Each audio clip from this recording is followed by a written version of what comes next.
1. Bacalah paragraf berikut dengan saksama. Bahasa Indonesia merupakan salah satu alat pemersatu bangsa. Di tengah keragaman budaya dan bahasa daerah yang dimiliki oleh Indonesia, bahasa Indonesia tetap mampu menjadi bahasa yang digunakan oleh seluruh masyarakat, dari Sabang sampai Merauke. Penggunaan bahasa Indonesia di berbagai sektor kehidupan, seperti pendidikan, pemerintahan, dan media, menunjukkan pentingnya peran bahasa ini dalam menjaga kesatuan dan persatuan bangsa. Apakah ide pokok dari paragraf di atas? A. Bahasa Indonesia digunakan di berbagai sektor kehidupan. B. Keragaman budaya dan bahasa daerah di Indonesia sangat kaya. C. Bahasa Indonesia adalah alat pemersatu bangsa di tengah keragaman. D. Bahasa Indonesia diajarkan di sekolah-sekolah di seluruh Indonesia. E. Penggunaan bahasa daerah perlu dilestarikan di tengah perkembangan zaman.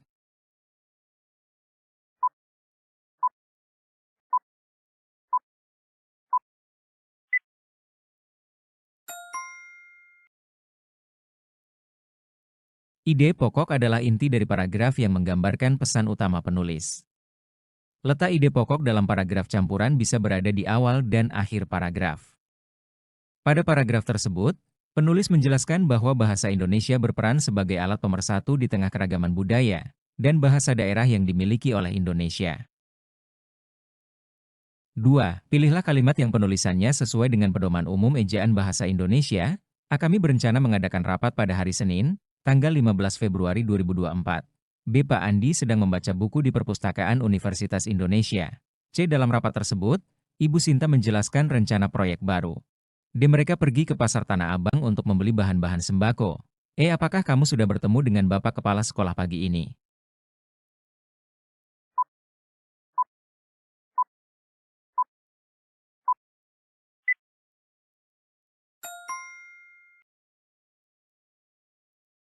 Kami berencana mengadakan rapat pada hari Senin, tanggal 15 Februari 2024.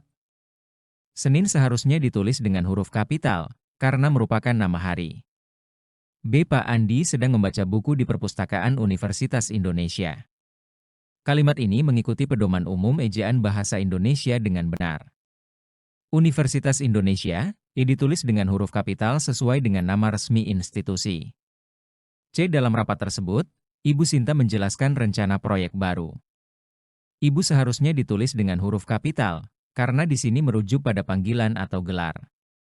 D. Mereka pergi ke Pasar Tanah Abang untuk membeli bahan-bahan sembako. Tanah Abang sudah benar, tetapi dalam konteks umum, sembako, sebaiknya ditulis sebagai sembako, mengacu pada istilah umum. Tidak ada kesalahan ejaan di sini. Namun, bahan-bahan, sebaiknya ditulis sebagai bahan saja, karena tidak perlu menggunakan pengulangan.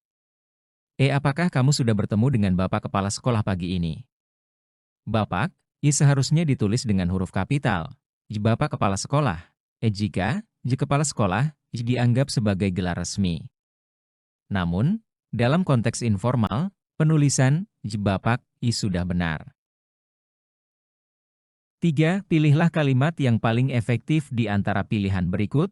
A. Para siswa sedang melaksanakan ulangan harian di kelas yang diberikan oleh guru mereka. B. Guru mereka telah memberikan ulangan harian di kelas yang sedang dilaksanakan oleh para siswa. C. Ulangan harian sedang dilaksanakan oleh para siswa di kelas yang diberikan oleh gurunya. D. Para siswa sedang mengikuti ulangan harian yang diberikan oleh guru mereka di kelas. E. Ulangan harian sedang diberikan kepada para siswa di kelas oleh guru mereka yang sedang dilaksanakan.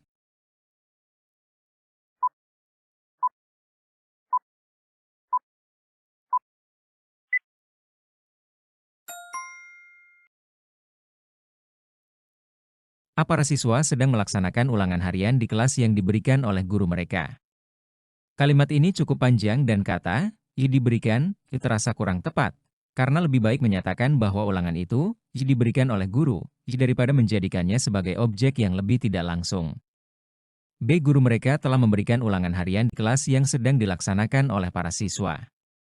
Kalimat ini terbalik dan terkesan rumit. Frasa, yang sedang dilaksanakan oleh para siswa, membuat kalimat menjadi panjang dan kurang langsung. C. Ulangan harian sedang dilaksanakan oleh para siswa di kelas yang diberikan oleh gurunya. Frasa, J yang diberikan oleh gurunya, Y tidak tepat, karena seharusnya ulangan yang diberikan oleh guru, bukan kelas. Ini membuat kalimat terasa kurang jelas. D. Para siswa sedang mengikuti ulangan harian yang diberikan oleh guru mereka di kelas. Kalimat ini jelas, ringkas, dan langsung menyampaikan informasi. Kata-katanya efektif dan tidak bertele-tele.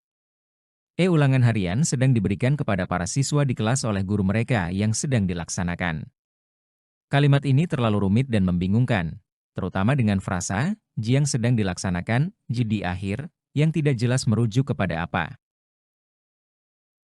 4. Di sebuah desa yang damai, para petani bekerja keras setiap hari untuk menanam padi dan sayuran. Mereka sangat bersemangat dalam mengelola lahan pertanian mereka. Namun, suatu hari, hujan deras turun tanpa henti selama 3 minggu. Akibatnya, air menggenang di sawah-sawah dan menyebabkan tanaman mereka tumbuh dengan cepat, bahkan ada yang sudah bisa dipanen sebelum waktunya. Pilihlah kata atau frasa yang tidak logis dalam paragraf di atas. A. Para petani bekerja keras setiap hari. B. Hujan deras turun selama 3 minggu. C. Air menggenang di sawah-sawah. D. Tanaman mereka tumbuh dengan cepat. E. Tanaman sudah bisa dipanen sebelum waktunya.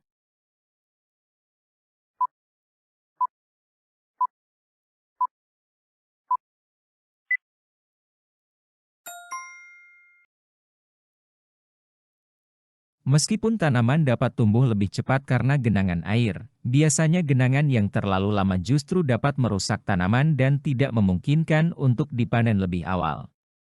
Panen sebelum waktunya biasanya terkait dengan kondisi yang lebih baik, bukan genangan air yang berlebihan.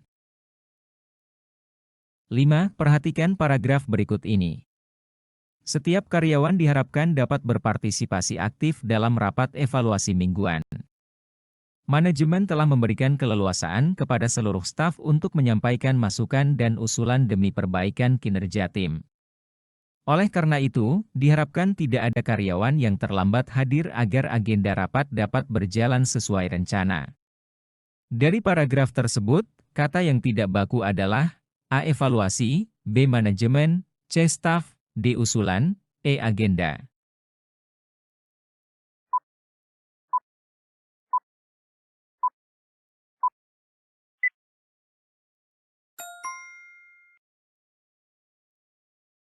Kata yang tidak baku dalam paragraf tersebut staf. Kata yang baku dalam bahasa Indonesia adalah staff. Staff, adalah bentuk bahasa Inggris yang tidak sesuai dengan kaidah ejaan bahasa Indonesia.